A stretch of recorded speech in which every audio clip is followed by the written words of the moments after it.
You may have seen something new at the Tulsa International Airport. Yes, there's a terminal being built, but there's some local artwork that may catch your eye. Patrick McNicholas used to work with us here at News on 6 and is now an artist and a Tulsa history enthusiast. He's the man behind the camera and the photos at the airport. Good morning, Patrick. Morning. Thanks for having me on again. Oh, we love having you here, and it's good to see you again, man. As we look at some of these displays that are up now at the airport, how did you get to the point where you were digging through old photos and putting all this work to come up with these?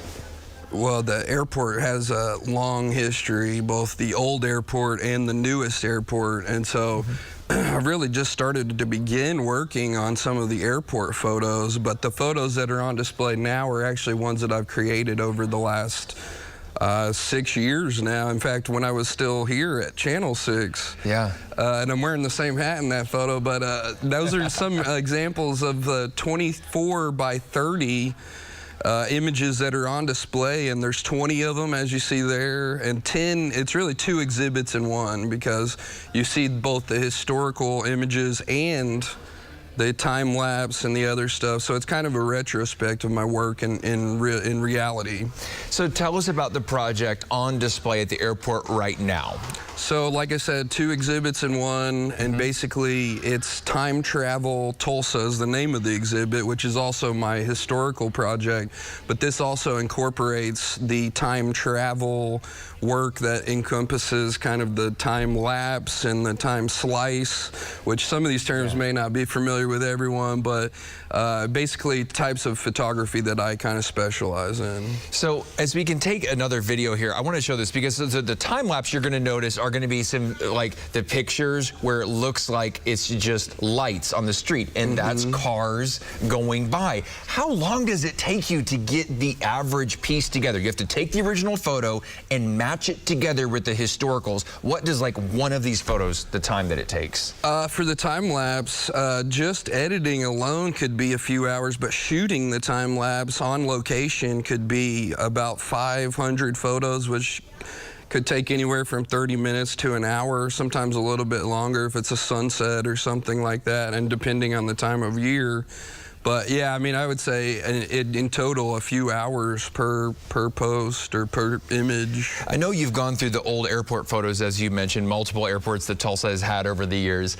How did the one with Tulsa International come about? Like, did you pitch them? Did they pitch you? How did you know that this was available for you to do? Yeah, so I was actually brought, Tulsa International Airport had a post, and they said, you know, we're calling all artists to kind of submit.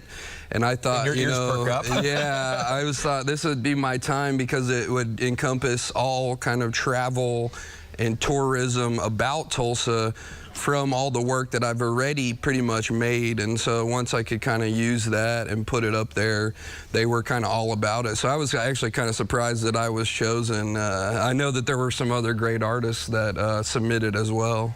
That's fantastic. So I want to make sure people know where you can see all these things, because there's actually you and then another artist. So where can we see these phenomenal photos when we go there? Well, the airport committee, the arts committee, has really done some work, and this is going to be a year-long exhibit for both me and Carly Treese, who's the other artist who's post-security.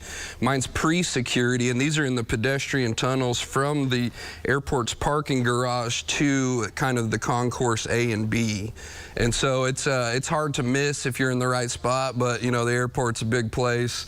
So if you have some extra time, maybe show up early and go and check those out. I've already had some friends that have taken photos with them and have already kind of tagged me in those, so it's been fun. Yeah, I'm going to the airport, let's see, here a couple times this year, so I'll make sure to check them out. Yeah. Last thing, I mentioned you were a tour guide off the top. Anything going on with the Outsider's House Museum? Always. We've school tours are really at their peak right now, and we're doing virtual tours for all over across the country. It's really, like I tell people, it was like pushing a boulder uphill. Now it's all downhill, so it's a lot just making noise everywhere. That's fantastic. Patrick McNicholas, thanks for coming in. Thank you. And we'll be back with more News on 6 at 9 a.m. after the break.